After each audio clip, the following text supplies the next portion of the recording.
Welcome to Podcast for Fun. This is the show where we dive into the passion, the process, and the journeys of creative storytellers as they bring their stories to life. I'm your host, Sophia, and today we are joined by our talented writer and director, Emilio Hughes Martinez. Thank you so much for being here, Emilio. Thank you for having me, Sophia. So let's start off with you telling us a little bit about yourself and your career. All right. Let's see. So, a little about myself. I'm from a town called Santa Cruz, California, and I always had an idea that I wanted to make films in some type of capacity.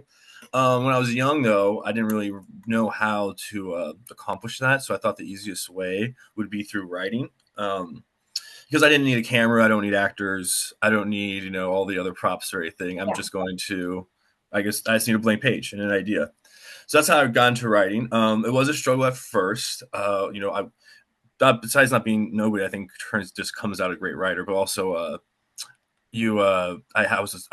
dyslexic, so it took a little bit longer than most to get everything down just for reading, writing wise. But I was always into telling stories, and I think that's like very important if you want to create something. You just have to be able to tell a story. Spelling and all that, especially with today's technology, is you can figure a way to get around that. So it's nice that I grew up in this time, and not maybe 50 years earlier or something like that. Fortunate for that. Let's see.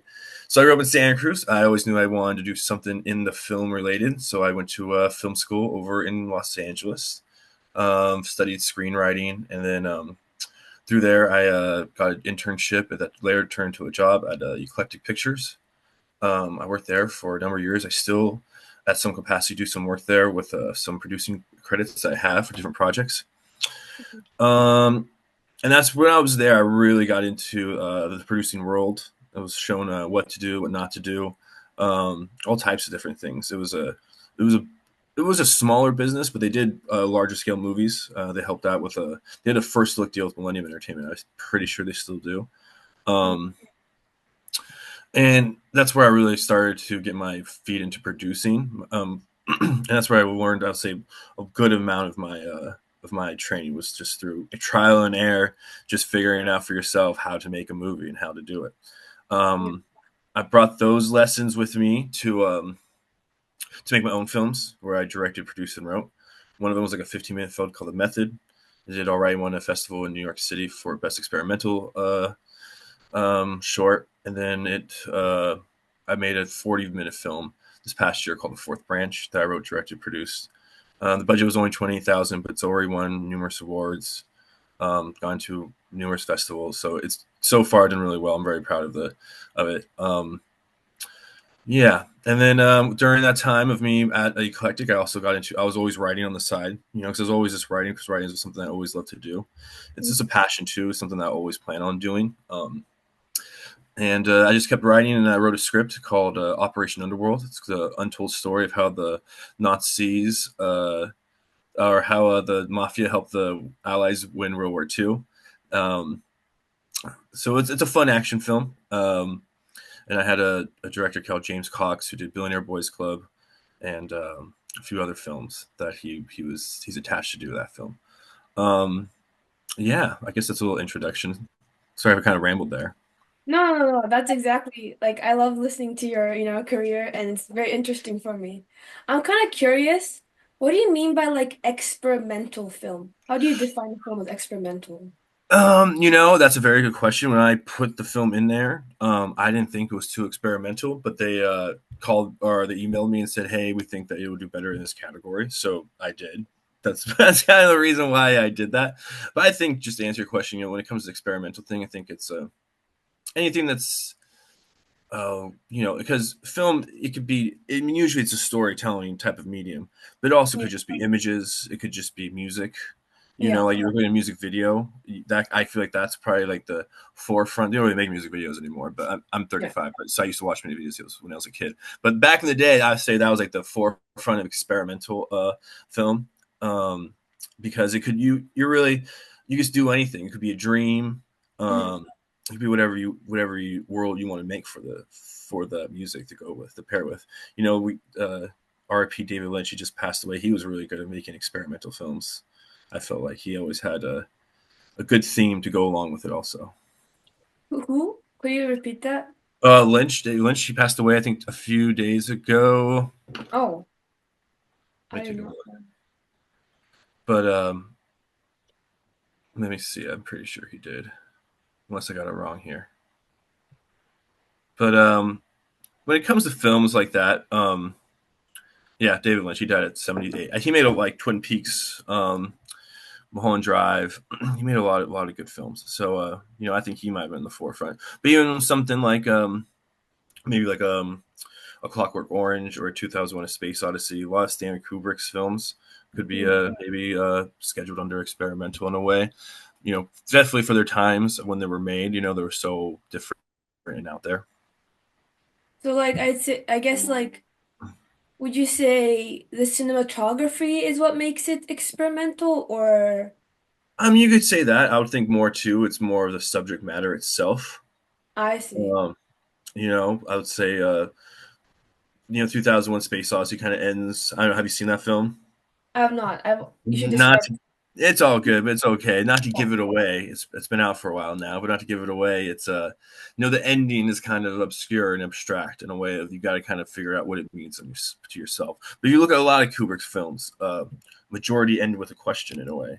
You like The Shining, Ooh, okay. for instance, like ends with Jack Nicholson. You see him in the picture of the hotel that he was just at. So he's getting maybe Jack keeps getting reincarnated to go back to the hotel to kill his family. Um, what was another one that I just thought of? I'm losing my thought, but yeah, that's what I would consider experimental, something like that. So you knew from like a really young age that you wanted to do something in the film industry, right? That's correct. Yeah. What would you say was like your biggest inspirations growing up? Oh, I had a lot of different inspirations. My father's a good storyteller. He's a really good storyteller. He has a lot of funny stories too, a lot Mhm. of crazy stories that from his life, from his grandfather's life, from his my great grandmother's life that he grew up hearing about or seeing. So Mhm. I think that's what inspiration right there. But also, I was a huge Tarantino fan as a kid. I used to read a lot of his scripts just to see how he would do different things. Uh-huh. Um, but growing up, a lot of Martin Scorsese films. I'm a huge fan of Kubrick, Woody Allen. Um, yeah, those are probably one of my more favorite filmmakers. That's so interesting that you said your dad was like a great storyteller. I did this thing with my dad all the time when I was younger, where if we watched a movie and we didn't like the movie, like the story especially, we would Mm-hmm. get out of the theater and talk about how that movie could have been better. Like we'd fix it.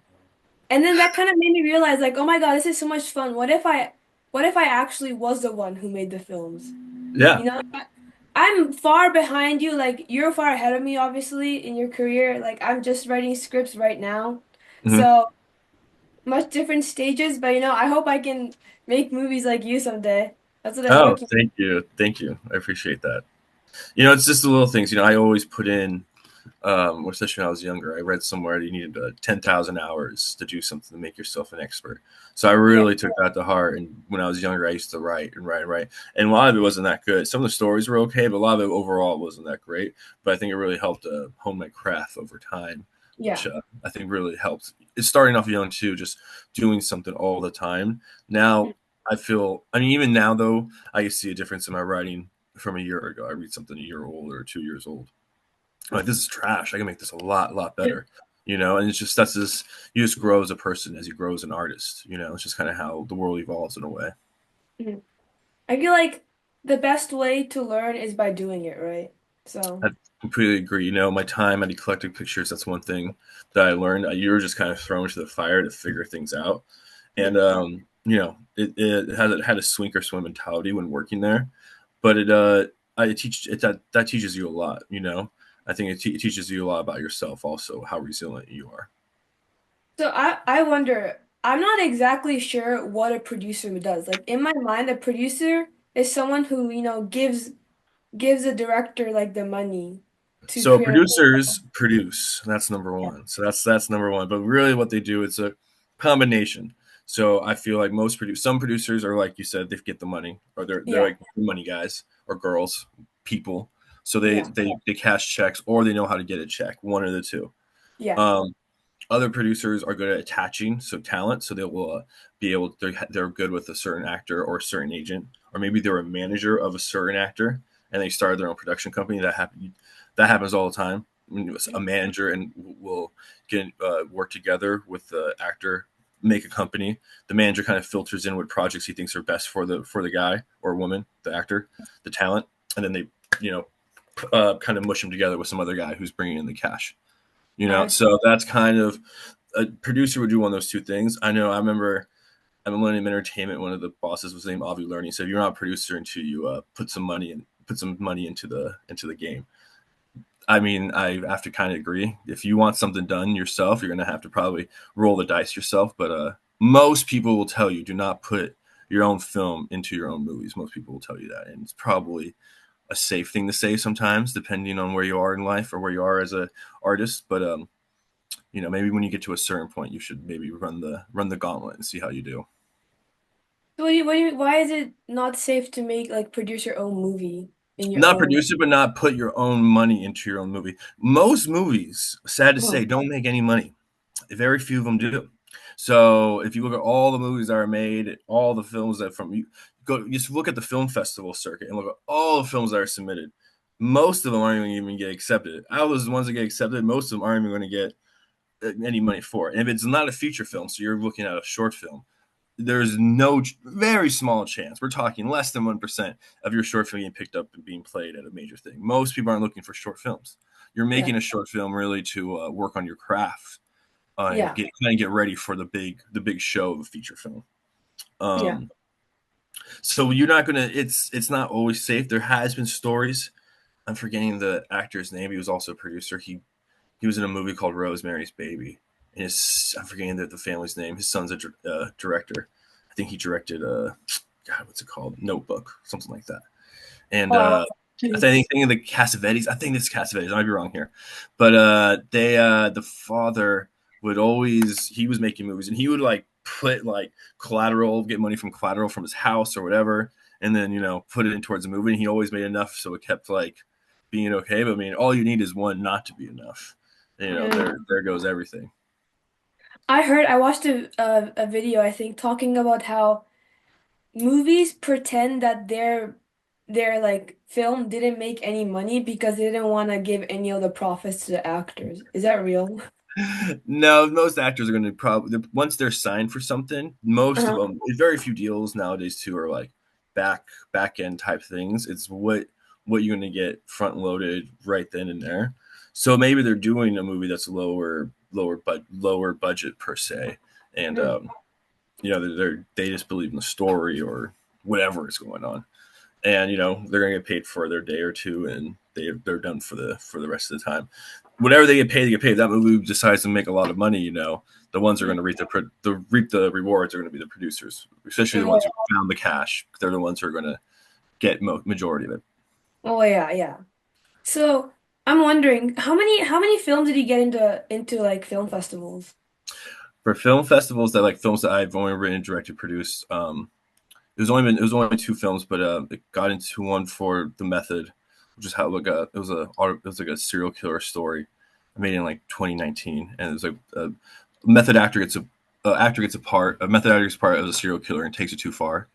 That was Mm. kind of like the premise for it, and I wrote it when I was still in film school, so it was just something I was kind of like kicking around writing.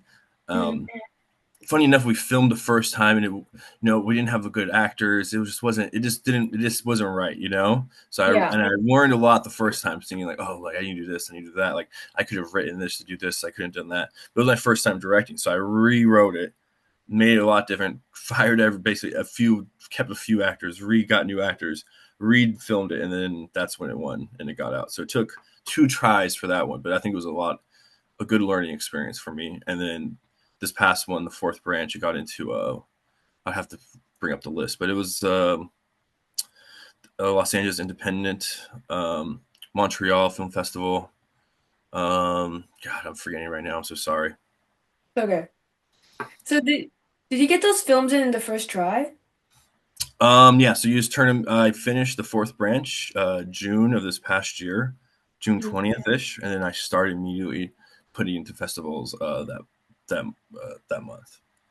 Because I So remember you said earlier that like only like 1% of the films get into the film I festivals, want to right? say 1%, but you have to remember, like, no matters what film festivals you're going to. So there's a lot of smaller ones. I'll say the ones that I got into are medium size, while something like Sundance has I think I've heard somewhere between 40,000 to 50,000 submissions in every year. They only do less than 100. So, I mean, that really is less than 1% that they're choosing on. So the Yeah. big ones like that, the Sundances, the the Tribecas, they're going to get tens of thousands of submissions. So if you probably have a better chance of getting to Harvard than you do with one of those in some of those. And the Yeah. probability can't be good. So how do you find those like smaller festivals? Word of mouth, and then there's always Film Freeway, which is like a good resource for filmmakers. Also, once my film started doing all right in different festivals started reaching out to me. I mean, Oh, like, hey, really? yeah, would you like to put it? Like, would you like to put in? Like, we'll just you go. Like, just send this to us. Like, we'll check it out. But like every single person that reached out to me, I was at least the official selection. You know, this is useful because I'm making a short film right now. There you So go. What's it I about? might use it's about okay, it's a bit of a like it's a sci-fi. I really love sci-fi stories. Hmm. Um, it's about this guy who dreams about killing his bully, and then he realizes when he wakes up that the bully is dead in real life, in the Okay. same way that he killed in his dream. And then he Okay. has the same thing, exact same thing happens again with a principal, his principal. And then in the third time, he finds out that his real world is actually a simulation, and his Hmm. dream world is the real world, and the simulation is manipulating him into hating his target so that he could kill them. And he's an assassin. That's the big concept. That's the big concept. And then we kind of like shrinked it down, like just the first little bit. And Hmm. then we're going to turn that part into a short film. And that's the plan, basically. Got it. Well, that sounds pretty good. Are you guys, how long do you think this is supposed to be? It's very short. Like, this is my first ever like film, honestly. Like I made comics. I want to become like a anim like 2D animation. I Yeah. love 2D animation, but I love stories like James Cameron. So I wanted to like my dream is to like kind of combine the two, right? Sci-fi and 2D animation. Hmm. And also I like adult, not adult, but like I like kind of brutal, more mature stories. Okay. So it's kind of like if Hayao Miyazaki had wrote stories about like James Cameron, that would be the idea.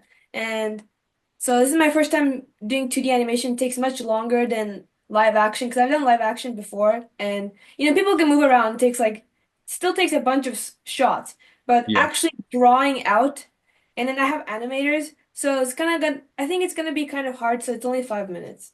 This is the Okay. first one. And it's going to be animation, Yeah. animation short. Oh, that's pretty cool. Are you going to draw it? Your like self?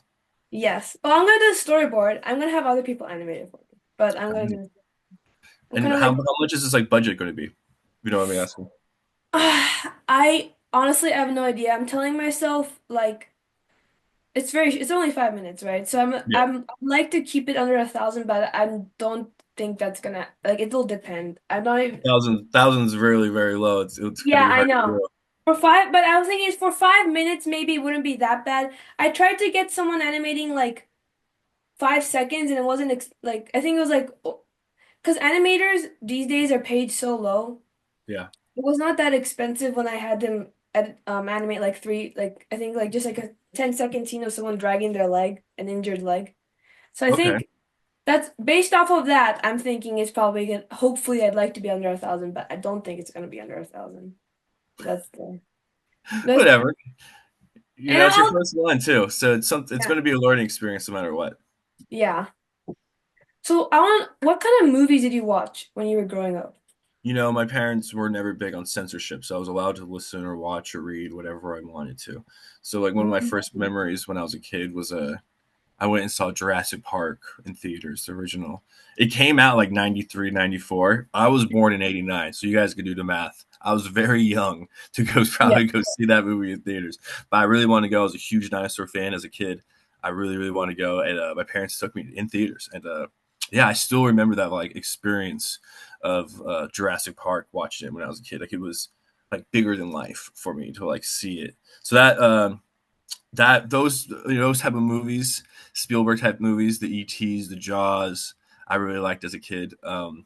As I got older, I really liked the Goodfellas, the Casinos, the Mean Streets by Scorsese. All those films were a lot of my favorites growing up. I remember seeing Kill Bill in theaters, the original. I think I was like in seventh or eighth grade, and it had a good, also like a lasting like effect on me. I was like, wow, like that was really cool. I remember seeing Wolf on Wall Street when it came out. But I was a little older, I was That at was a least wild one. yeah, I was at least in my 20s when that one came out. But even so, I had it was a while. I just remember I watched that movie a few times in theaters. I was like, wow, this is Oh my really God, my jaw dropped when I first watched it. I was like, this is insane. And I was watching it in the living room, and my sister's like younger than me, so I had to pause it. I'm like, is my sister gonna come into the room? cool. Please I know don't. I watched the first time with my mom, so after that I was like, well, whatever. Oh But my God, you watched it with your mom? I That's didn't really, the very first time I watched with my mom, 'cause I was dying to go see it. My mom was like, "Oh yeah, I read something about it. You're gonna go watch it." I was thinking about it. She's like, "I'll go with you." I was like, "All right, come." So I'll go to the movies alone. If there's something I want to see, I'll go to a movie alone. It's too bad, movies are so expensive these days. It's they are. I mean, everything uh, is. that's true. That I was looking at like I'm at my parents' house right now. I was looking around here Mhm. and I found an old movie ticket for Godzilla. It was $4.99 for like the 1995-96 Godzilla. Take me back. Okay. Yeah, I, like I would spend money for those type of movies too, $5 or $6. So like $20 to go see Godzilla. Like I know. I don't know if I want to spend 20 on Godzilla. I just don't Yeah. know if I have it in me. I used to go like every single week, but now it's so expensive. And it's like there's like a day, there's like a cheap day, but it's in the middle of the week. Of So course it I'll have is. to like move my entire schedule just to go see a movie. Sometimes I do. But Good for it's you. it's a bit of commitment. So I've become like shamefully a streamer gal. I don't want to because I like theaters more. Mm, But I watch a lot of my movies. I turn the lights off, so there you it go. feels cinematic, Yeah. right? Where are you located? Are you in SoCal, Southern California? I'm in Canada. I'm located Yeah. in Canada. What part? BC. Yeah, British Columbia. Yeah, that's where I'm. Like in like the um yeah, in BC. I don't know exactly where. I'm very bad with geography. Anyways, anyway. That's okay. Did you have to like move for your to pursue film or That's a good question. Nowadays the industry in LA has changed a lot. It's not as robust as it once was. It was a combination of things of COVID, and there were strikes, um, and then there was the fires. I know, I know just it the was just a combination of just like, oh god, and just other states are giving better incentives to go film. It I Oh, that's a good question. I would go somewhere and find a community for film. A lot of my connections weren't just from school; there was obviously from working in LA, yeah. which helped a lot. Um, so I probably would say to go just because that's how else you meet so many people in the industry. Same time, it's definitely different. It's not the way it was, but I think film and the world is changing, hopefully for the better, and I think things will obviously be different because of technology, but Yeah. technology is always changing. So you know, let's see what the next 5 or 6 years brings.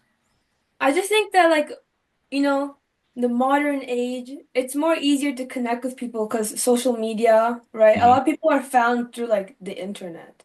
Yeah, But I very true. do have sometimes people tell me, I'm like, you should move if you want to pursue this career. Like, for example, I take singing lessons and my singing teacher keeps insisting on me to move to Toronto to Yeah. like audition to things. But I don't want to move away from my family because, they're not gonna move to Toronto with me. If I'm gonna go, I'm gonna go by myself. You gotta go, maybe. How old are you? I'm 19. You're old enough to go. I might as well, but nothing's stopping you. That's true. It's just a little intimidating, I guess. And I mean, what's the worst thing that happened though? You know, I guess, gotta live one YOLO, right? Okay. I was reading recently reading some magazine, and they are it was like an article in it, and there was it was some guy interviewed his great grandfather, and the interview took place in like the 1920s or Uh, 1910s, around like almost around turn of century, maybe 10, 15 years after. And like this guy found these old interviews that his great grandfather wrote down, so he was just like telling about what he found. yeah. And so the dude in 1910s is interviewing his like great grandfather who's like basically dying. And he's just interviewing about his life. And the grandfather tells a story of like he's like, what was the greatest adventure that like you did, grandfather? And he tells a story how like he was from Boston and the gold rush in California, like 49, so 1849, whatever the fuck around there, like it's happening. And he was like, oh, like I don't want to miss out on this opportunity and like not get it, So he like Yeah. packed up a wagon. He was in Boston, so he had to go across the United States, get to California, and be, mine for gold. And so like his great grandson asked him like, oh, so like, did you make any money? And he's like, no, I didn't make a dollar. He's like, actually, I lost more money than I did. He's like, oh, so would you call it? So you would call it a failure? And he said, no, I would not. Because if I could go back and replay any part of my life, it would have been the adventure of going to California for the gold. So Oh I wow. think the adventure is part of the fun. Who knows what the future holds, but the adventure, I think, is why not? The adventure is waiting for you. I think a lot of That's what I people say though. I think a lot of people say like the journey is more important than the destination, right? Yeah, you're gonna have fun no matter what. Who knows what you're gonna meet or do. You know, Yeah, that's true. yeah, I do want to travel. I think I'd say that's like one of my life goals because I think a lot of people think the same way. They want to travel the world, right? yeah. Traveling is fun. I've done some traveling. It's always, I think, it broadens your horizons and brings new Yeah. perspective to your world. Is it difficult to have a work-life balance when you're like a producer slash writer slash director? Um, you try. Right now I'm working on many different projects, and they're all different stages. From one that's doing festivals to one that I'm outlining. To other things I'm doing drafts of, to other things that I'm attaching talent to. I think it's important to always work on a few different projects at once. You never know what the like zeitgeist of America is going to pick up on and deem Yeah. as like cool or whatever. So you don't really know. It's nobody really knows what the future is going to hold and what people are going to think is cool or not cool or whatever. So, um, I think it's good to work on multiple projects at once and see where they take you in a way. Yeah. I try to tell myself that like if I enjoy my script, someone else would enjoy my script. You know? Yeah, definitely, definitely. If you have fun doing it, somebody else is gonna have fun reading it. Yeah. That's half of it. I enjoy writing just because it's just something. It's just a fun way to tell a story. You know, it's just a lot of fun ways. It's like one of the funnest ways to tell stories to write it. And I think the ultimate challenge is filmmaking because it's so many collaborative Hmm. ways, so many people coming together to have like the same goal. And if it all works out well, then usually you get a good product. But it's so many different things that are happening. So I think writing's maybe the most fun, but filmmaking in general is probably the most challenging form of art. But you enjoy it, right? Yeah, of course. You Yeah. don't you wouldn't do this stuff unless you enjoyed it. If you want to be a filmmaker, and you're like, oh, I want to be like rich and famous. I strongly suggest against it because it is going to be a lot of hours and a lot of time and a lot of effort, like a lot. It's not going to be worth it if you're just doing it for the money or you're doing it for fame. Hmm. There has to be something more for it. Is there a pattern when you write your scripts, like in the stories? Is there like a similar genre? Like mine is like I write a lot of sci-fi, I feel. For a long time, all I wrote was a noir, crime. It was just what I this is what I like, what I resonated with the most. So it was just easiest for me to write and create those characters. So for a long time, I wrote a lot of noir. Mhm. Um, I would say about 5 6 years ago, I started writing more and more different stuff, and then also when I started producing and directing my own works, Mhm. um, noir is not the easiest to film. Yeah. Not for just for any reason of it's a crime film. So you're going to have someone with a gun, you someone to act like an actual a believable criminal. Not people think that's an easy acting job. It's not. That's not an easy acting job for people to believe they're criminals or a badass or something like that. You have to find the right actors. You're going to have to probably have some type of scene with a gun, some type of scene with murder, some type of scene with blood. You don't have to, but a lot of these things do happen in a noir film. It's Yeah. noir, especially a neo noir. It's going to be a new wave gangster film, something like that. Someone's probably going to get shot. Someone's probably going to die. That's hard to create when you have a low budget. If you have your $1,000 budget, that could take up the whole budget right there, if not more. So you Yeah. got the Fourth Branch is the film that I is in festivals right now. The other one was called Method. Both of them um, are kind of political pieces in a way, and I don't really consider myself a political guy. Mm. Um, but it was just the easiest way to convey something to the audience without using I can't use blood, I can't use a chase scene, but I can use words, so I have to use the words as ammunition in a way to really make my audience feel something, because that's all I really had, Wait, why characters, couldn't words. yeah. Why couldn't you use chase scenes or blood? I can, but it's just it costs a lot of money to make it look good. Ah, okay, If you're okay. looking to do like a festival type run with something that you want to look really good, blood, chase scenes, action, you better have the budget to do something like that. I haven't had the budget to, so I stayed away from it because it's like, well, I, I only have $28,000. I can't really do some of the wild stuff that I want, so I have to write something in these parameters per se. I see, I see. Wait, why do you resonate with the noir genre? My dad was always a guy who was just running around having fun, gambling a bunch.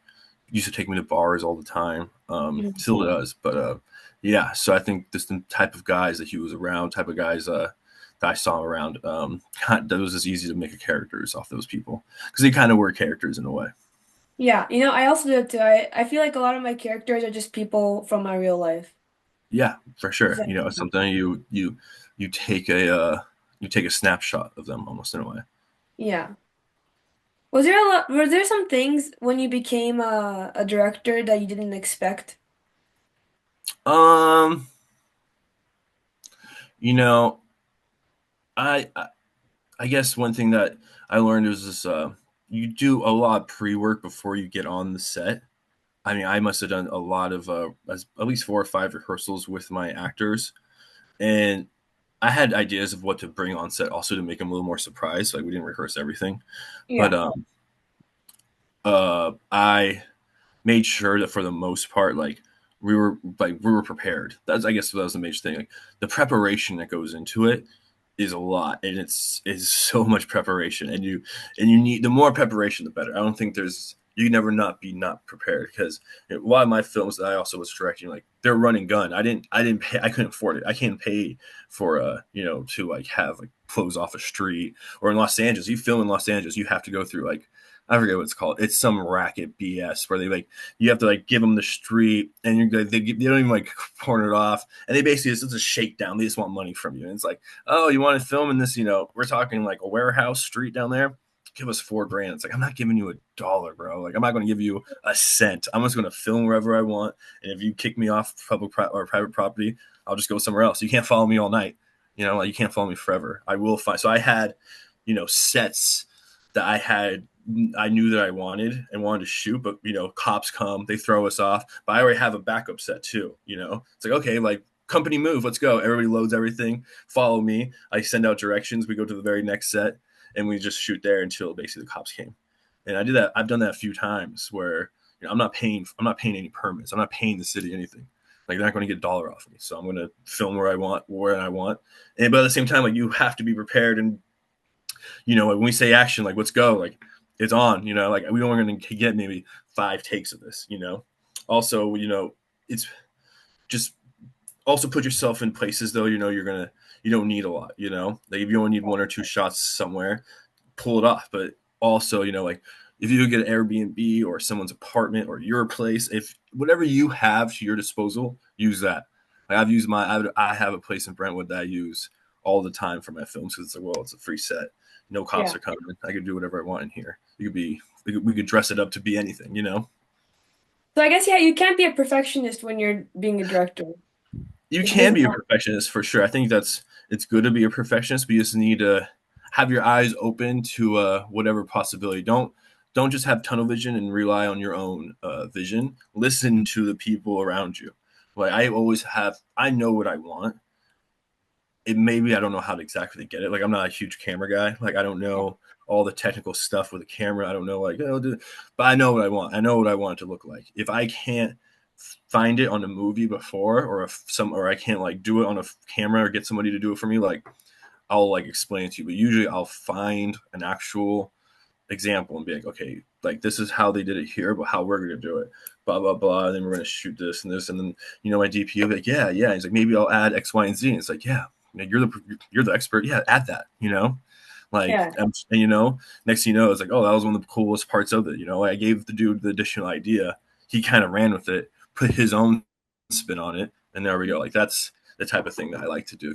From I for my films, I did all the costumes, I did all the set dressing, all that, but also hired people to help me. So it wasn't just like me doing. I had the final say, but like I had an idea of what I wanted, and they'll be like, oh, well, they're professionals, so they'll be, oh, have you thought Yeah. about X, Y, and Z? And you're like, oh, I have not. That's a good idea. We should do that. I feel like for me, I mean, I've only like I made a comic which describe it as a super detailed storyboard. That's how I describe it. Okay. And then when I send it to my artist and they give it back to me, like they finish the line, I finish the coloring, I always end up going through every panel and fixing what I don't like because I want to be like, even if it looks okay, I try to make it everything as perfect as possible, right? Mm-hmm.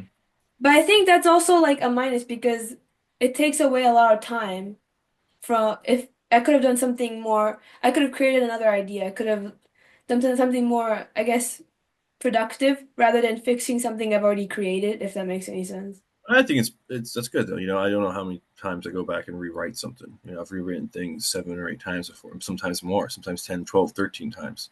The first Yeah. thing that I ever optioned, I didn't option until like 2022. I wrote the first draft in 2012. I must have wrote 2 drafts a year for like 5, 6, 7, 8 years.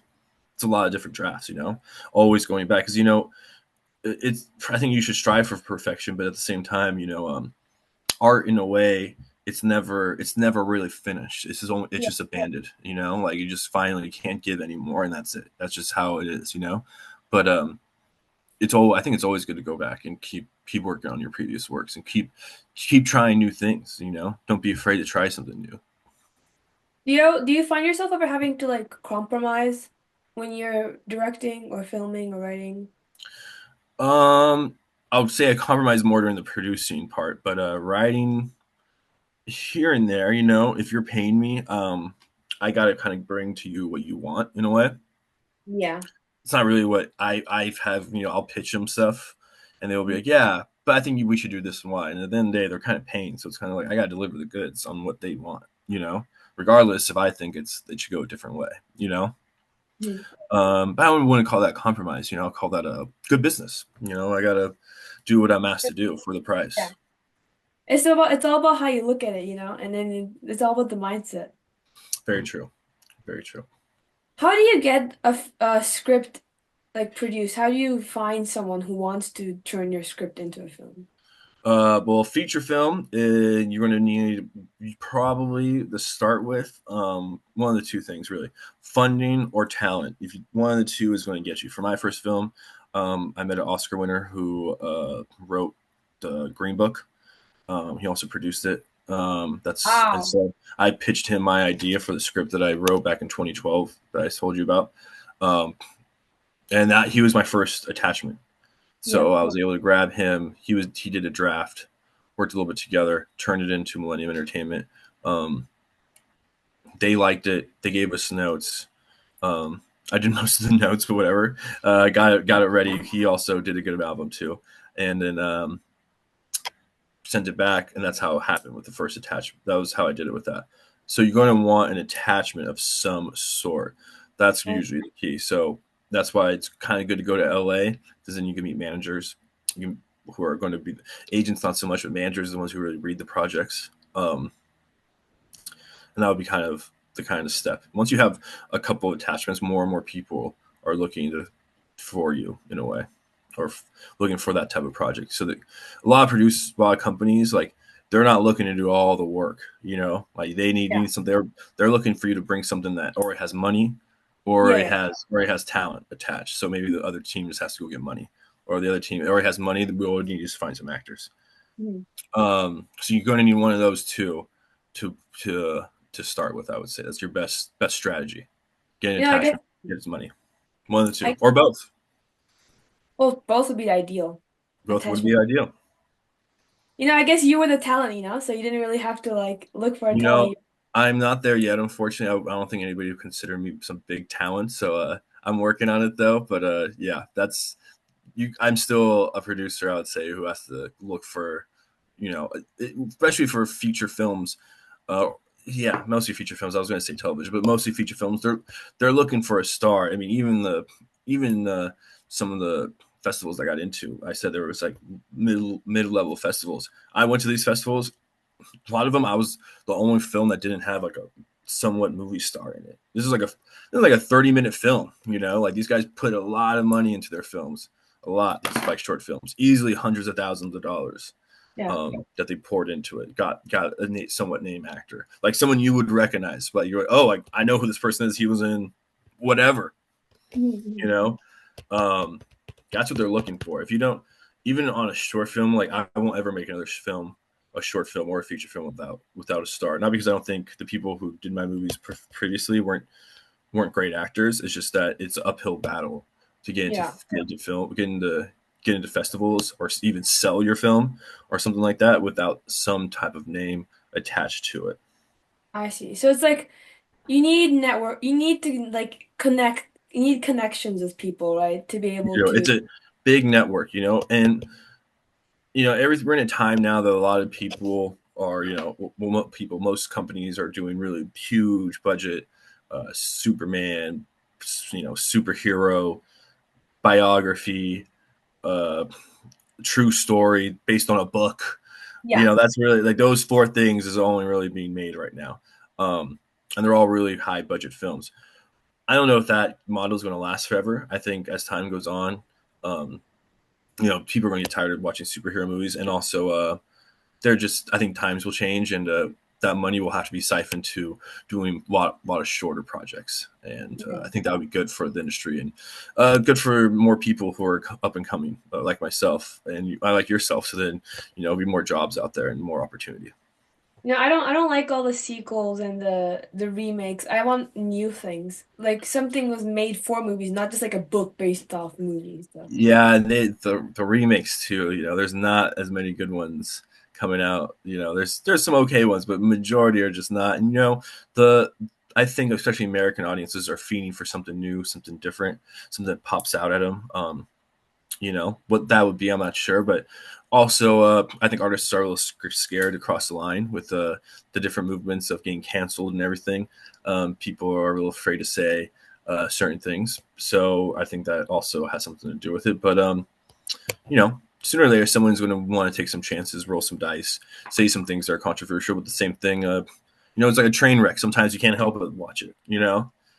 yeah. But you said you made the short film that was like political, right? The fourth branch, yes. Could you like explain a little why how it was political or So it's about a young man who he's a he's like a right wing type of guy. I wanted to make a right wing protagonist on purpose because I feel like the majority of right wing characters aren't really people that you feel bad for in movies these days, especially American media. And I'm not right wing, but I just thought it'd be something different to do. So his story, his name's Aldo Kane, the character. His story is he's a very right wing conservative guy. He he needs a job. He just graduated school. There's no jobs. He wants to be a journalist. That's his goal. And he has far right wing views. So some people are even kind of like, oh, I don't know about this guy. He ends up going to like just sleazeball internet company who has like just like this guy named Malachi who runs it, who's basically like just a complete asshole, for lack of a better term. He's just not that good of a person. Like, just Yeah. oozes with like insecurities and just not someone you would want to be around. Yeah. But he hires Aldo, and Aldo has to go get an interview of a girl whose brother was a city council member in Los Angeles, and he was recently murdered. And Malachi thinks, the guy who runs the company thinks that like the guy was involved in some shady deals. Maybe the sister knows because they have such a good relationship. Find out what she knows, and I'll pay you. Okay, okay, okay. So he goes, and sure enough, he figures a way to get close to with the girl. He does the interview, but he's nervous to sell it to Malachi. He's like, oh no, I don't want to sell it to this guy. So he like backstabs him and sells it to another company that he was like interviewing for, but he didn't get the job for in the beginning of the film. Uh, right when he leaves, the woman who's at the other company calls Malachi's company and sells it to him behind Aldo's back, and then Aldo realizes that when the thing's published, and the girl is pissed at him because it says stuff that he didn't really say, but it all leads to that. So he goes, confronts Malachi, and he realizes in a way that everything he believed in, not just right wing or left wing, but everything is just kind of propaganda and bullshit. And there is no more truth, and there is no more news. It's just all just one big spin. And what he thought the world wasn't what it was, and what he wanted the world to be isn't around anymore. And so he kind of has to go off and rediscover who he is. And there you go. I did notice a lot of people have these opinions and they don't actually realize why they have these opinions. Like, what do you mean? Um, well, like they watch TV, right? And Mm-hmm. TV tells them a certain way to like certain okay, like they want you to hate a certain figure or a Okay. celebrity. And then when you ask people why they hate that celebrity, they can't really answer you because they actually don't know the reason behind it. Just everyone else also hates them. Of course, it's like a crowd mentality. One person has a feeling, gets a few other people, and then everybody kind of goes with it together just to follow the pack in a way, you Yeah. know?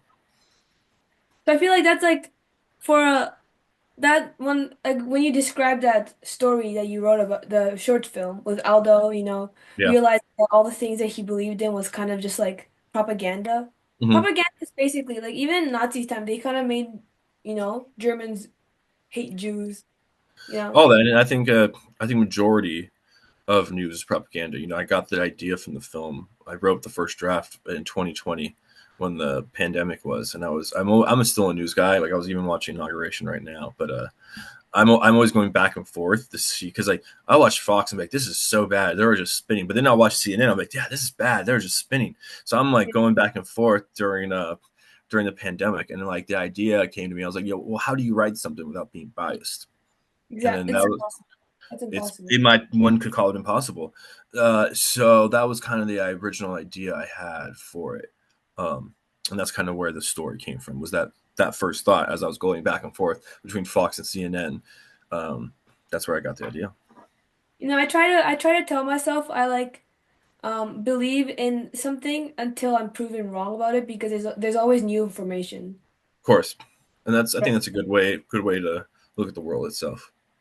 And I feel like sometimes people tell me like, "Oh, you don't like you're not knowledgeable enough to have an opinion." I feel like it's impossible to not have an opinion on something. Like you hear something and you have an opinion on it. Yeah, it's almost your God-given right to have an opinion. It doesn't mean it makes it valid, but why not have one? Fuck it. Yeah. I mean, I can't not have an opinion. People Yeah, judge it sometimes. Yeah, and everybody has one. So why not? I mean, social media has made everybody have an opinion. And for some reason, people's opinions are are considered gold. Who are just some random person on the internet.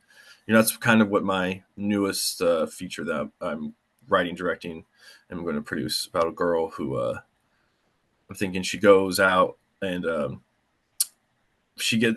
I'm thinking it's going to be like a girl in her story of like basically social media and Mhm. how she's going to get famous. But it's going to kind of come to an end when she realizes like why is she taking all these people's opinions that she doesn't even know, if she doesn't know that are real in a way, with Yeah. how technology is, and you're taking them for such high value, and like for what you're like, people are allowing random people online to tell them what they should do with their lives. And it's like, why would you let a random person you have no idea who they are dictate anything about your life? Makes zero sense to me. Yeah. How do you feel about AI? It's something that I'm not really too worried about. When it first came out, I even like I had like a monologue that I was working on. I was like, let's see if it can make this better. So I just Yeah. like plugged in the monologue that I just did. I was like, make this better. Me telling you, it came out shit. And I was like, this isn't, you didn't make this better at all. You made this absolute crap. I think and if you wanted to tell a story, like I said, like, tell a story about this, like it'll give you something. But at the same time, it's lacking human emotion. Computers never really been heartbroken or hungover or stressed. No computer has ever felt that before. Yeah. So I'm not really too worried per se. I'm sure technology is going to get better, better, and better, and we'll see how the next 20 years go. But right now, I don't think it's anything to even worry about. That's just my personal opinion. Just looking at what the stuff it produces, it's not great. I think some writers are definitely going to use it for different parts of their story, maybe. I remember I read an article with the Netflix CEO saying like he could see people just using like spot of it, and I can see more of that. Like you already have something; it can't be dialogue, but you need something to go. You need something edited down, maybe, or something like that. I could see Yeah. like something like that, like and it edits it down for you, and then Yeah. you have to like redo word, whatever, whatever, whatever. I think stuff like that I could see taking over a lot faster, like the editing stuff, that type of stuff. I was talking to another guy that runs a company called Buffalo 8. I remember he was telling me he was getting like AI to do dailies for him. So like the company would do shoot films, and then like the dailies are basically like the daily shots to see how the shots look. Yeah. And like the AI, you could type in like, hey, like cut this to look like a Tarantino film, or cut this to look like a James Cameron film, and it'll look at all the footage and it'll cut something together and give you spewed out like a 10-minute little thing that you made that day, basically, which is pretty impressive. Wow. Yeah. So it's like a tool, right? I was considered a tool. I mean, I don't think it should be allowed, just because I think AI should be used for the things humans don't want to do, not the things humans want to do. Yeah. Um, you know, there's that classic meme of I want AI to like do my dishes, not like the poetry that I want to do or whatever. Like that's Yeah. that's what AI was kind of meant for. Like it should be taking things off our plates. At the same time, we'll see where it goes. It's not something though that I'm really worried about, to be honest with you. Every single thing that I've seen, like I've had friends who really try to push AI and be like, hey, like they did like multiple edits and putting it in AI. AI still made it look crap. You can only regurgitate what the world's already created. You can't come up with like a new idea. So you really have no much to worry about. If you got some clever new idea, AI is not going to figure it out. You know what I do find cool though? I remember seeing someone using AI so that just the mouth moves in like a different language. So instead of like there being like voiceover and the mouth doesn't match it at all, you use AI and then the mouth actually like matches what the words say Yeah. different. I thought that was pretty cool. Oh man, when we were editing for the fourth branch, I think we're doing the final stuff with sound. Mm. So we already had everything combined. So we're like, you take it out for coloring, you bring it back, and then you have the colored version, you have the sound version, you kind of put them together. And for whatever reason, it was just not going with the sound. So our poor sound guy was doing different things, and like one of our producers was like, hey man, like just see if you'd be down to put this stuff into AI, and I bet it'll like format for him, and we don't even have to like wait for him to do it. And I was like, all right, we'll see what he says. I was like, yo, would you like be down to work with AI? Like, I'm not saying you should. I'm just saying you can. There's like the tool that I can send to you that I could buy, and you could just see how it goes. And he was like, yeah, no, I'm definitely down. It was done like later that day. He was like, oh man, that Oh stuff my works out. I God. was like, yeah, man. I was like, I saw the tool online. I was like, I can buy that and I can send it to you if you don't mind using it. And I think it's just a case by case type of thing. He was comfortable using it, but he could have said no. And I Yeah. would have been like, well, all right, well, we'll just keep forging on then. Yeah. But That's yeah, fine. Cool. it is useful to an extent. Yeah, and I bet he uses that tool again. Yeah, of I mean, course. that's the last time he used it. I bet he's gonna be like, "Oh yeah, this worked great." And I was like, "Yeah, that worked. It worked. It worked." You know, I write my script with another person, and sometimes when they don't know how to like convey something, they literally like use AI, like ChatGPT, and be like, see, this is a photo I'm talking about. Big guy with beard and like sunglasses and buff. And I'm like, okay, I get it now, you Yeah, know? See, there So you that's go. It's another tool for you to use. I think that's probably the best way to go thinking about it. Don't think of it as competition, just think of it as a tool. yeah, exactly.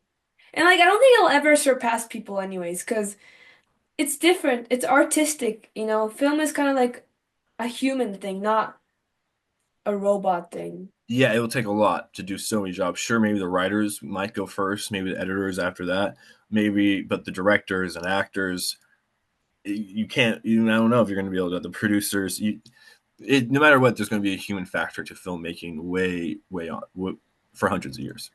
Yeah. You know, I'm kind of curious, how did you meet the guy who produced Green Book, did you say? I was working at Eclectic Pictures, and then I just met him at a random get together, random party. See, that's why I go to LA, go to parties. You might meet somebody. How do you even get invited to those parties? You have to I was work. working at that company, so I just heard about different things. That's how it really worked. Wow. Yeah, that's like I go to networking events as well, but I don't think it's kind of funny. I'm not even that famous, but I'm always like the most famous person there. Like, you know, I have this podcast, so a bunch of people just come up and like, can I get on your podcast? And I'm like, do you have anything? And that's like 90% conversation, I you saw know. that are you starting to put the episodes on your YouTube? How are you going to distribute them? I'm putting it on YouTube. I'm putting it on like every single social media I Okay. have. And then I also have promotional videos that someone's making like shorter edits. You know, like this is like the long form, right? And then Yeah, I'm gonna like cut some of it like a little shorter, and then I'm gonna make like little shorts so that people can find it from everywhere. got it. And if that makes any sense. Like It does. I can send some examples to you later. I was making Yeah, don't like worry. Just show me yeah, what you make once you have it done. yes, sir, I definitely will. Yeah. So what else do I want to ask? What would you say is the hardest aspect of creating a film? Oh, the patience. It just takes a lot of patience. You need a lot of patience. That's probably the hardest part because you have different pieces of different films that are going at different rates and different things you could push. But at the same time, you're on other people's time. It's such a collaborative resource that you're waiting for that manager to read that script to go talk to his guy about. You're you're always waiting. It feels like you're always waiting for something that you did your part and you're just waiting, and then your email blows up and you have 30 unread messages and you gotta things got you now it's on you to get the next step going. Yeah. Do you ever find it like the creating the film like kind of like changes the story, if that makes sense? Like, oh, you can't do a scene anymore, so now you have to change the story so that there's continuity still. um yes and no in a way. When you're making your own film, I feel you watch so many edits of something and you don't know what's wrong, you just know it's not right. I get that feeling sometimes when I'm in the process of creating something. Like I know it's missing something but I don't know exactly what it is. Mhm. So like maybe I'll stay away from it for a few days, come back, rewatch it, and I'll be like, oh, it's voiceover. We're missing voiceover. So then I'll rewatch the part that I think needs voiceover. Then I'll start writing it. Give it a few drafts probably. Then get my actor in the studio. Have him go to his house or go to have him come to my house first. Go over it, see, and watch the film and have him speak over it. See how it sounds. Maybe I'll do another rewrite depending on different words that he says a certain way. And then we'll go into the booth and he will record it. So stuff like that. When you're like I said, you realize there's something wrong, but you don't know what it is. So you gotta use your artistic spider sense to figure it out in a way of like, okay, well, something's up here. What's wrong. When you're when you're in a scene and something's not working, there's different things you would do to make it work. A lot of them are going to be physical things. Well, like you're going to be on set working with actors, and for whatever reason, something's not clicking. Um, my favorite thing to do is usually get the actors to start. Think of a way to get the actors like maybe one of them needs just to chill for a second. It's hard when you're doing running gun, but if you just get them to a set, sometimes it's just the nerves, just Yeah. like just we need to chill for like 10, 15 minutes. and we Mm. run it again, it's already better. It's so surprising how that works. Sometimes you give everybody a 10-minute break, 15-minute break to go do something, go drink waters, and you just hang out with the actor. You don't even discuss the scene. You just hang out, Yeah. and you just you slowly just get him relaxed. And he doesn't even realize that he's now relaxed, and he's like, "Oh, we'll try it again."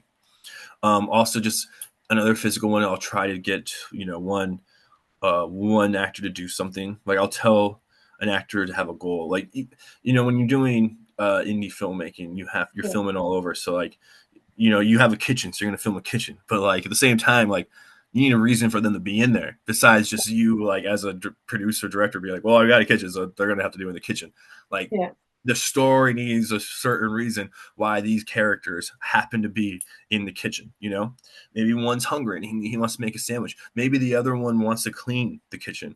Whatever it is, try to make it clashing. You know, Yeah. make sure that one has a goal, a physical goal that has nothing to do with what the story's about. Like whatever they're talking about doesn't even matter. But there's a physical goal of making a sandwich. She has a physical goal of cleaning the kitchen. Yeah. This is where they meet. This is where it happens. Mm. And something like that can like help bring beats to them naturally Yeah. because someone grabs something that they were using, Mm. and then they start like reacting to that, not just get blurting out words that they memorized, but instead they're reacting to what's happening in front of them. Mm. And I don't tell them both what the other person is supposed to do. So the one guy just knows, hey, I'm supposed to make a sandwich. That's what the director said. He didn't hear me talk to the other actor and say, hey, clean the kitchen. Like neither of them know what the other one's doing. They just Mm. know like they have a goal. This is the scene. Let's see how it goes. Um, so having that like a motive, I like to think of it. What's the motive for them being in this room? Why are they in this room? Why does it have to be this room? Or this place. Besides the fact that it was just easiest for me to shoot, because Yeah. let's be honest, it's like 90% of it. But I need something for the audience because they don't know, they don't know about what's easier to shoot or not. I gotta, give them the Hollywood story. I gotta make them believe. So it's like, why are we in here? So that's something I would do. If something's not working, start thinking of physical ways to mess with them. Also, just relax people. You'd be surprised with like 10-minute break, of 20-minute break, people just sitting down, Mm. not doing anything, just not doing sitting on a park bench, just doing nothing, just calms your nerves a little bit. Yeah. Definitely. Because I feel like when you turn nervous, you start overthinking, and every action you have, this looks like so awkward. Like even when I'm talking to someone, if I'm nervous, you can tell that I'm nervous, and then the words don't flow out of me nicely. Like right now, I'm relaxed. Yeah, easy. Just how it Exactly. goes. I notice sometimes when I watch Hollywood movies, some of them don't make sense. Like obviously there's a lot of like movies that are like amazing. But like there's an example. There's like I think it was like one of the Ant-Mans. I didn't think was very good and sometimes I was confused. I forgot I it. didn't see it. I'm sorry. I can't help you on the Ant-Man. I know it. I don't really watch any superhero movies. I'm afraid. I watch an occasional I saw like the last Batman with the very newest one. I didn't see like any Penguin or anything like that.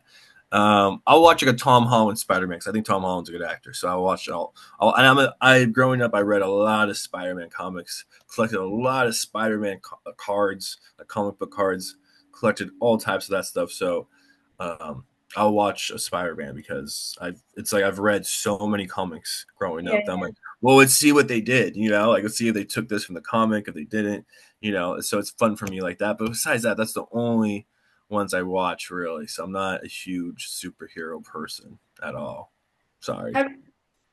Well, you sounded very into Spider-Man for someone who doesn't like superheroes. I'm a little suspicious again. Yeah. Um, then like, so how did that shift go from the want liking superheroes to writing noir? Like, is it because you watch noir movies? Um, Yeah, I think that's something that had to do with it. Also, just my surroundings had something to do with it. I think you just grow up in a way. You realize superheroes aren't real in a way, and the world is more darker place than people tell you that it might be. There's Yeah. no cops or criminals, criminals or cops. Judges take payoffs. Politicians lie to people. The world's out for itself, and then no one's out to help you. Type of uh, realization that I think happens as you get older. Have you ever read manga before? Have I read what? Manga? No. Have you ever watched like anime or anything like that? I've let's see. So the director who did like the Flying Castle and Spirit Away, I've seen a good Yeah, amount yeah, of those. yeah.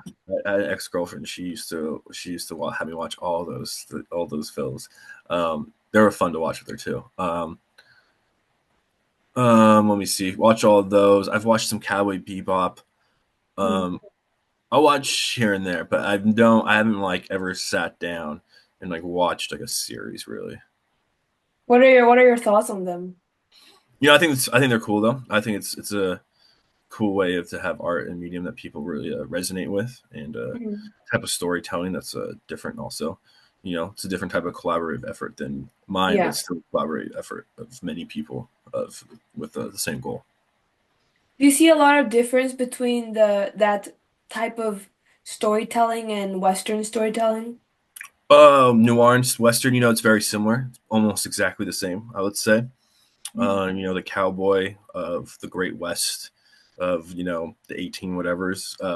It They live a very similar life of the gangsters of the 90s. They live with a code. They kind of have a gun on them. They're looking for a way to make money that's not always legal. Um, very similar. The cowboy, the American cowboy, and the American gangster have very parallel nuances to them. Yeah. What would you say? I have an interesting question. If you could say, "Oh, I want to make this type of story," like what would the movie be? Like I want to be able to make this type of movie. What would that movie be? Oh, that's a good question. Um,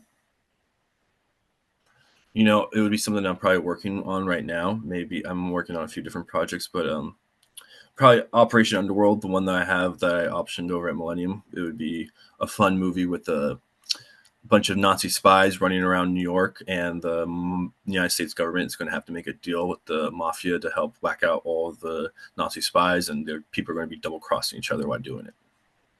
That sounds so interesting. Yeah, I think Who that's going to be a fun movie.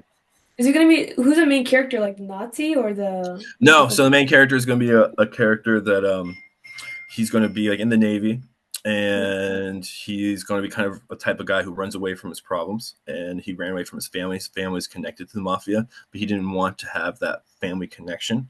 So he took off running and joined the army, like so many, or the Navy, like so many people used to do to run away from the problems. Yeah. And once the Navy realizes that there's Nazi spies, they start doing background checks on all other people, and they realize that this guy is not saying who he is. And then they start doing more research, and they realize that he's related to Lucky Luciano, the American gangster that was it's a true character, a true person, and in real life he was in prison at the time, and they in real life also they gave him a deal to be, hey, you help us and we'll get you out of prison, which is exactly what happened. Yeah. He was looking at 80 years, something like that, and sure enough, he got out because he helped them. So the story is, I kind of made it's like a historical fiction. I made up this kind of character. I read this book called Operation Underworld and used a few different characters in the book, along with some other historical characters. Brought them all together to form this guy who runs away from his family. The army or the navy just finds out who he is. He has to go basically pander to his uncle for the United States government for help. And I guess as he runs away from his problems, he realizes he can't run away from forever, and he's going to have to be who he is in a way, or what he was. You have to do a lot of research writing those kind of scripts. Yeah, and research is fun. That's probably one of the funnest parts. I love a good documentary.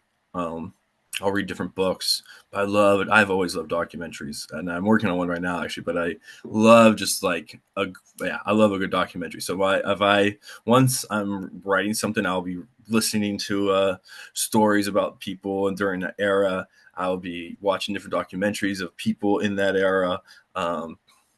Anything, reading different articles, anything I can find. Like when I was writing one of the scripts, I think it was about Vikings or something. It's like this guy who like if to be brief with it, it's like this guy who goes back in time into the Viking era. And I was thinking, how can this person communicate with Vikings even when like the language is so different. So then we realized, oh my God, like Icelandic language, English didn't change that much. So now, like if you ever wonder like why is this like certain story located in a certain area? Like I think even Mel Gibson was talking about it. Like it's like Mm, which area can characters run in? I don't remember the exact place, but like for my story, we chose Iceland because the language didn't change much. So if someone went back in time in Iceland, it would make much more sense that they can communicate with people in that era, interesting. right? Interesting. Yeah. Yeah, it's so funny all the things you learn when you're researching some topic, and it's Mhm. all just about the human experience. You're really just looking for something that resonates with someone who's today, Yeah. something that was yesterday, but it's also today. And maybe it's tomorrow also. That's really what I'm trying to find when I'm doing research. Yeah, me too. Do you ever find like you need to act when you're writing a script? Because you No, kind of no? no, I never felt the urge to act ever. No. You're the first person who said that. Really? Yeah, Yeah. no, I don't ever want to act, honestly. I can only So be myself, so I mean, kind of, you can't really like when you're gonna act. I can't really act like anything besides me. So kind of screwed in that area. One would say. like when you try to explain a scene to someone, don't you have to like, act a little bit? Like you have to go like this. I don't call acting. I just know the story so well in my mind. I'm just kind of trying to convey it in a way that's going to be easiest for whoever I'm talking to understand. Mhm. Do you ever get emotional when you write a script? Like you Sure, write. sure. I have before. Yeah, I've definitely got emotional writing something, especially something that I was writing that I thought was very relatable to me in a way. Um, yeah, and sometimes it's hard to finish a script, especially when you put so much time and effort. Sometimes it's hard when it's all done. Do you have an example of like a scene you wrote? The end of the fourth branch, at the very end, when Aldo Kane kind of realizes what the world is actually like. I made it made me feel kind of emotional, just because it made me realize I think the world that I'm portraying is also kind of a sad world to live in. Mhm. I mean, I think it kind of reflects the real life Hmm. that a little bit, well, not a little bit, like quite a lot, Yeah, in my definitely. opinion. Where do you find like how do you think of the ideas for your script? Oh, all different ways, all different ways. A lot of them come to me in dreams, though. I get so many random dreams at night, all the time. I get random ideas that uh, start into something else. It might just be an idea, and I have a dream of a person who I am in this dream, and then I make that like basis of a character with something I'm um, already interested in a way, a subject. So you've never like faced writer's block before? I've never had writer's block in my life, no. I'm jealous of you, man. There's so many things you could do. There's so many different things you could have your character do that there's really no wrong answer, Sure. because you can always just erase it and restart wherever you want. Um, and two, there's not like a wrong thing to do. If it's not right, you could just redo it. It doesn't really matter. Mm. Doesn't matter that it's wrong. So you learn probably something about the character with the actions that you took during those scenes that you wrote that maybe you're not using, but he will be that way in a different scene. Um, so yeah, with that type of mentality, you can write with anything you want. It doesn't really matter. There's no wrong answer. It's just whatever you want at the moment. I want to know what kind of dream, like, do you have an example of a dream that you had? I have so many dreams. A lot of them are I'm running to because someone wants to kill me or I have to kill somebody. I get those two a lot. Those two all the time. Um, Always going somewhere. Like I'm always on like a journey. I'm always on a journey. Sometimes like I'm late to something, like a boat or a plane, or I'm lost Mhm. in a place that I've never been before. Um, all types of things like that. I heard that It's more of like a feeling that you get. Like you yeah, wake up, you don't really, you feel lost, but you're not lost, but you realize, hey, and it'd be so like somebody will say something to me like throughout the day, and yeah. then like I'll think of something like, oh well, so and so like did this, and I'll be like, oh wait, like so and so didn't do that. That was a dream. Like that was a dream that I had last night. That type of stuff happens all the time. Like, oh, and then the dream comes back to me in the conversation I'm having with that person that brought it back to me. I'm like, oh, like I could use this for X, Y, and Z. Do you ever like stop a conversation, like, wait, and the other person's like, what? Like, I need to write this down. This is a I very I will I can just I pretty good memory, but I will every so often I have notes of just like random quotes I get from like people that I know or kind of know or whatever. I get some good ones too. People saying good. stuff and you're like, oh wow, I did. I'm so glad I heard you say that. Did you know that Terminator was apparently James Cameron's dream? I can see Apparently, that. he had a dream of like a killer robot, and he's like, I need to write Terminator right now, I can see that. That's a good movie. I loved Terminator 2 when I was a kid. Also, that was one of my favorite movies growing up. Yes, I love sci-fi. What's your favorite genre? Is it noir? Probably noir. Drama, noir. I guess those two would be my favorite: drama and noir. Do you have any genres you're like weak with? Like you're not really good at writing? Kill kid stuff. Not my best. Mm. Yeah, Me too. that's probably the hardest. Especially for me, I don't know why. I can't. I know I'm a girl and I should be able to write romance, but I really suck at writing romance. I'm It's okay at writing romance. It's not my forte, but I think I convey it well enough. But children's hard because children believe in the wackiest stuff. Mhm. They believe in the wackiest shit. So it's like you really need to be in the mindset of a child to like create something for them. And children have better imaginations than most adults. So right off the bat, you're already behind the eight ball on that shit because you got some kid who could think of something way cooler than you can think of. So you're already down. You're already down right there. So you better figure it out from there. So I think children is probably the hardest thing to create. Do you have any kids? No, not that I know of. No, Well, maybe one day when you do, you'll start writing, kid stuff no, for that him. could be it. That could be it. You'd be like, "Hey, little boy, little guy, what do you like believe in?" Like Santa Claus. Like, oh, I guess I gotta write a Christmas thing. Gotta write a Christmas story then. Gotta write a Wait, Christmas. does your dad like is his job something related to storytelling? Or No, he's worked at all different types of things, but he had his own business as a private investigator for a long time. So he was a PI for a while, and then he did small town politics for a while. He was an elected official over in Santa Cruz County for a while. Yeah, but he's always been able to tell a good story, and he has a lot of good stories to tell, not just his, but my grandfather's, his grandmother's. A lot of funny stories, a lot of funny stories, and with stories comes wisdom. So a lot of things that you just learn from the story as you laugh in a way. yeah. I mean, I think humans have been telling stories to each other all their lives, right? Yeah, I mean, if you think about it, that's how societies kind of formed and how they were kind of made in a way. If back in the day you had like the Beowulf story of the soldier who went off and fought the great battles and won, and for you to have a society that lasted, you needed to tell those type of stories around the campfire because then it made men want to go into battle and fight for their Mhm. clan or whatever. And if they didn't do those things, then back in the day that clan wasn't around, and then your stories weren't around, and your society died in a way, and you wouldn't have any more stories. So if you think about stories, is really society in a way. That's what Yeah, society is made off of, is stories, because yeah. it's just how history was. I mean, even with history, like when you learn history in class, it's basically a bunch of stories. That's how I saw it, and that's how I was able to like digest history in It's my a good way to mind. put it. Yeah. So, do you have like any final advices you'd give to any aspiring storytellers watching this podcast right now? Oh, just keep at it, keep it going. Little by little, bit by bit. It's the person. It's a marathon, not a race. So just keep it going, keep it moving. Meet as many people as you can. Talk to as many people as you can.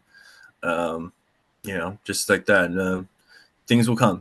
I think things will come. You stay positive. You keep working. You keep grinding, and the more opportunities will be shown as for it. And once the opportunity is shown to you, then you can take advantage of the opportunity. Yes. Work hard and seek for opportunity. Open for opportunities. Be open for opportunities. Yeah, and be open to anything. You never know what that job that you didn't really want to take, or whatever the opportunity you didn't really want to do. Be open to it. Go see what happens. You might meet somebody completely different than who you expected to meet, but they'll be part of your journey now for whatever you decide to do. Mhm. And then where can our listeners find your work? For my work wise, a lot of stuff is going to be on YouTube. The method, the fourth branch, you cannot see. Unfortunately, I'll have it out for everybody, but it's going through festivals right now. So a lot of the festivals they want to premiere it and stuff like that. So I can't put it out to the public just yet. Um, but you can find the method on YouTube. Operation Underworld's not done yet. I worked on other films for Eclectic Films, Hitman's Wife's Bodyguard, Blackbird, Bricklayer, any of those films that came out during those years. You I was a part of, so that's always fun. But so you can watch any of those films, and yeah, and then you can find me at on Instagram as the LA Kid, the LA Kid, and yeah, I always I'm on there pretty often, so you can always shoot me a DM or hit me up through there, and I'll probably respond. Okay. Well, thank you very much, Emilio, for joining us, and thank you for our listeners for listening to this episode of Podcast for Fun. And to our listeners, if you have any topics or any subjects you'd like me to cover, you can either drop them in the comments or DM me on any of my social medias at Podcast for Fun. Until next time, keep creating, keep dreaming, and we'll see you on the next episode of Podcast for Fun. Thank you so much for having me.